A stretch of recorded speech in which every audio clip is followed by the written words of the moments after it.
রাজধানীর যাত্রাবাড়ি এলাকায় লেগুনা চালক খায়রুল ইসলাম হত্যাকাণ্ডে নতুন মোড়।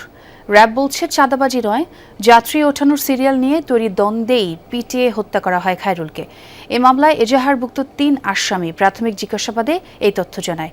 র্যাব 10 জানায়, লেগুনায় যাত্রী ওঠানোর সিরিয়াল নিয়ে বিরোধের এক পর্যায়ে দলবদ্ধভাবে লেগুনা চালক খায়রুলকে মারধর করলে তিনি মারা যান। এই ঘটনায় এখন পর্যন্ত চাঁদাবাজি কিংবা রাজনৈতিক সংশ্লিষ্টতা পাওয়া যায়নি।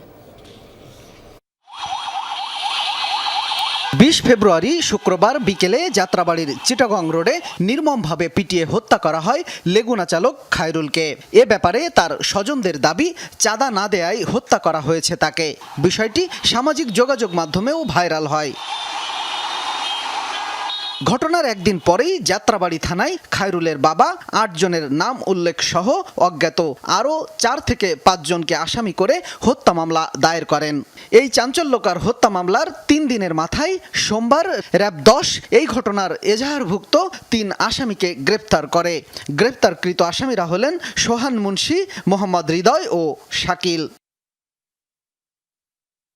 ৩ আসামিকে গ্রেফতারের পর প্রাথমিকভাবে জিজ্ঞাসাবাদ করেছে র্যাব ১০। পরে সন্ধ্যায় সংবাদ সম্মেলন করেন যাত্রাবাড়ি ক্যাম্পের ভারপ্রাপ্ত company commander SM Hasan Siddiqui.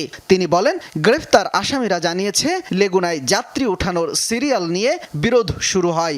এই বিরোধের এক পর্যায়ে দলবদ্ধভাবে লেগুনা চালক খায়রুলকে মারধর করলে তিনি মারা যান।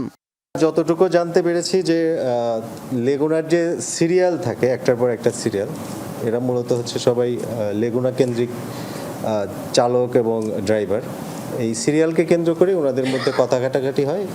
কথা কাটাকাটির এক পর্যায়ে তাদের মধ্যেই মারামারিটা হাতাহাতিটা সংগঠিত হয় এবং এর ফলশ্রুতিতে ঢাকা মেডিকেলে নিয়ে যাওয়ার পরে ডাক্তাররা তাকে মৃত ঘোষণা করে। র্যাব জানাই, শুরুতে নানা মাধ্যম থেকে চাঁদা নিয়ে হত্যাকাণ্ড ঘটেছে বলে প্রচার হলেও প্রাথমিক জিজ্ঞাসাবাদে এর সত্যতা পাওয়া যায়নি। আসামি ও ভুক্তভোগী কারো সাথেই চাঁদাবাজি কিংবা রাজনৈতিক সংশ্লিষ্টতা পাওয়া যায়নি বলেও জানায় র্যাব।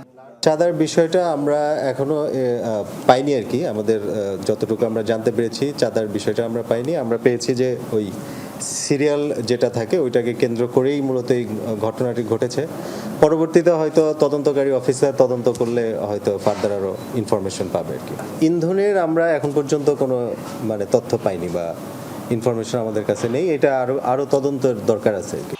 সংবাদ সম্মেলনে এই কর্মকর্তা আরও বলেন, আসামিদের প্রত্যেকের বিরুদ্ধেই মাদকসহ একাধিক মামলা আছে। তবে এই মামলায় আরও তদন্ত প্রয়োজন বলেও জানান এই কর্মকর্তা। শামীম রেজা, যমুনা নিউজ, ঢাকা।